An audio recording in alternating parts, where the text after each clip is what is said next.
Welcome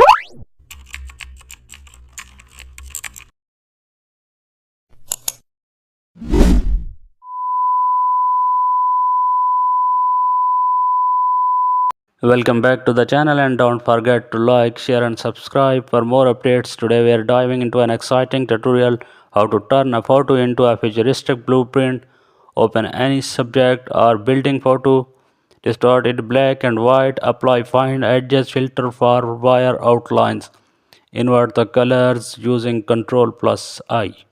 Fill the background with navy blue, set line layers to screen and add grid patterns overlay with low opacity, paint glowing dots and intersections points. Add text and data like a technical drawing, apply outer glow for cane lights, use vignette to enhance focus. Now add a glow particles for futuristic touch. Your blueprint design looks like sci-fi tech.